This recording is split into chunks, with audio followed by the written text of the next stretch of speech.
Bonjour, Élodie Viau, l'ancienne directrice des télécommunications et des applications intégrées à l'Agence spatiale européenne.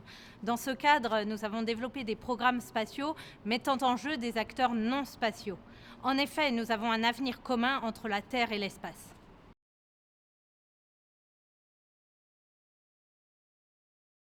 Objectif Lune à la NRT, c'est un groupe de travail pour promouvoir l'ambition lunaire européenne.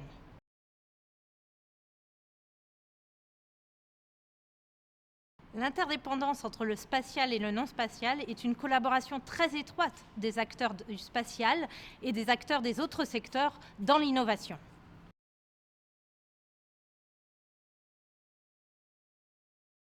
Oui, alors les exemples d'applications sont multiples. Nous pouvons notamment mentionner l'énergie, dans lequel, par exemple, pour aller vers la transition énergétique sur Terre, les mêmes innovations peuvent être développées aussi pour le spatial quand on va s'établir sur la Lune.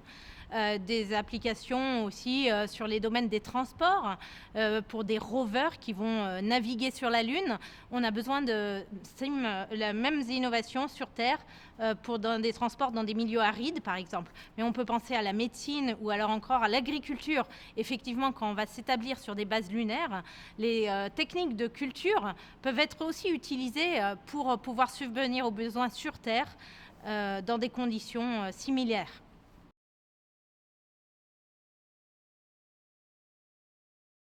Cette collaboration permettra à l'Europe de rester en avance en termes d'innovation, mais aussi pour avoir gardé son autonomie stratégique, ainsi que la compétitivité des industries européennes.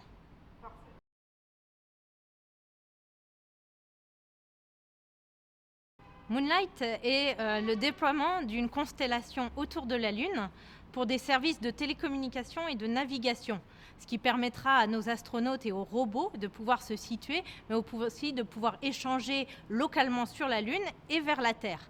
C'est la collaboration, par exemple, des télécommunications dans ce cadre-là et de la navigation avec le spatial et de pouvoir aussi sur Terre aller plus loin dans ces domaines.